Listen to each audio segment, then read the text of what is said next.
तो ममता बनर्जी का खेल खत्म है। 2026 के पश्चिम बंगाल के चुनाव में ममता बनर्जी बुरी तरह से हारने जा रही हैं। ऐसा इसलिए बोला जा रहा है कि चुनाव आयोग की तरफ से एसआईआर हो रहा है और एसआईआर का पहला चरण पूरा हो चुका है और अभी तक 58 लाख वोटर के नाम काटे जा चुके हैं। पश्चिम बंगाल में पहले चरण के एसआईआर में 58 लाख वोटर के नाम काटे जा चुके हैं और दूसरे चरण का एसआईआर शुरू हो चुका है। और दूसरे चरण का एसआईआर क्यों शुरू हुआ है?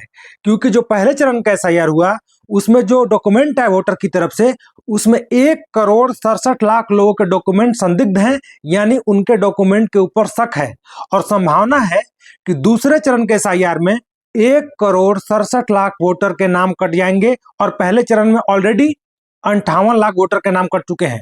और आप ये भी ध्यान में रखिए कि अभी जो बिहार में विधानसभा के चुनाव हुए उससे पहले बिहार में जो एसआईआर हुआ था उसमें 56 लाख वोटर के नाम कटे थे। बिहार में 56 लाख वोटर के नाम कटे और उसके बाद परिणाम क्या हुआ आप लोगों के सामने है। तो बिहार चुनाव और उससे संबंधित मैं आगे डिटेल में चर्चा करता हूं, लेकिन बात है यहाँ पर एसआईआर के दूसरे चरण की जो पश्चिम बंगाल में होने जा रहा है।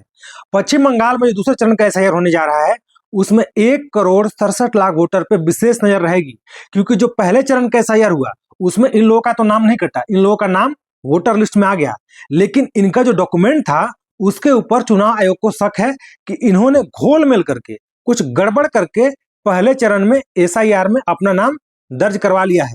तो जो दूसरे चरण का एसआईआर होने जा रहा है उसमें इनके ऊपर विशेष नजर रहेगी और इनका डॉक्यूमेंट डिटेल में जांच किया जाएगा। हो सकता है इनको एक दो डॉक्यूमेंट नहीं बल्कि और भी डॉक्यूमेंट देना पड़े, क्योंकि आपको ध्यान रहे कि जो आधार कार्ड है, आधार कार्ड नागरिकता का प्रमाण नहीं है। आधार कार्ड सिर्फ पहचान का एक प्रमाण पत्र है, उससे ये नहीं साबित होता है कि आप भारत के नागरिक हैं या नहीं हैं। तो इसीलिए इनसे कम से कम 2 डॉक्यूमेंट मांगे जाएंगे जिससे साबित हो कि ये भारत के ही नागरिक हैं।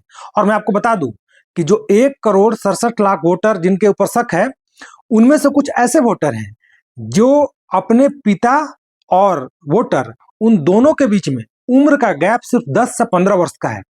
सोचिए ऐसा कैसे हो सकता है कि कोई व्यक्ति अपने पिता से सिर्फ 10 से 15 साल छोटा कैसे हो सकता है? तो उन्होंने वहां पर डॉक्यूमेंट तो दे दिया, लेकिन चुनाव आयोग को शक हो गया। अब जब विस्तृत जांच होगी तो बहुत ज्यादा संभावना है कि 1,67,00,000 वोटर का और नाम कट जाएगा, जिसमें 58 लाख वोटर का नाम पहले ही चरण के एसआईआर में कट चुका है। तो अगर ऐसा होता है तो प्रबल संभावना है कि 2026 के पश्चिम बंगाल के विधानसभा चुनाव में ममता बनर्जी के लिए बहुत मुश्किल होने वाला है, क्योंकि लगभग 2.5 करोड़ वोटर बाहर हो जाएंगे। और मैं आपको अभी बता दूं कि 7,66,00,000 वोटर थे और 58 लाख कटने के बाद 7,08,00,000 वोटर बचे हैं।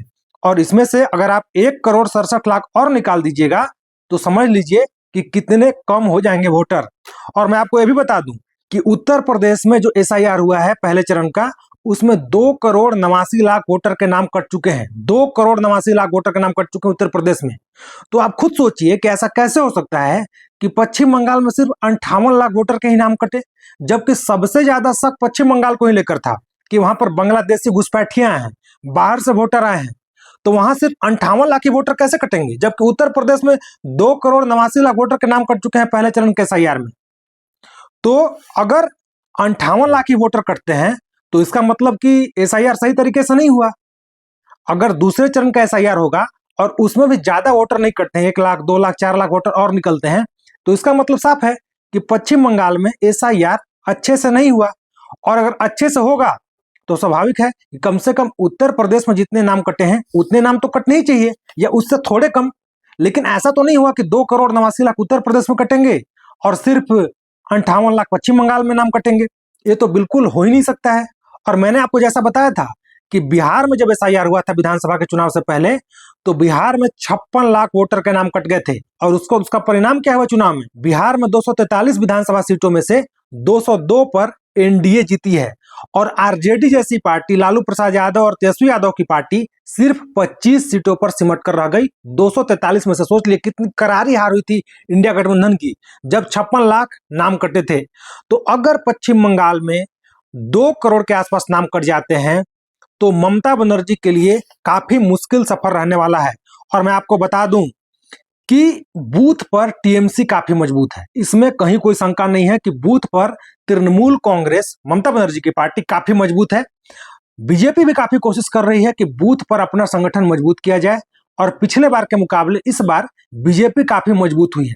पिछली बार भी काफी मजबूती से चुनाव लड़ी थी बीजेपी 2021 में, आपको ध्यान होगा कोरोना के समय, लेकिन इस बार बीजेपी और बेहतर स्थिति में है और पर्दे के पीछे बिल्कुल शांति से, जो चीजें मीडिया में नहीं आती है, पश्चिम बंगाल में बीजेपी ग्राउंड लेवल पर काम कर रही है।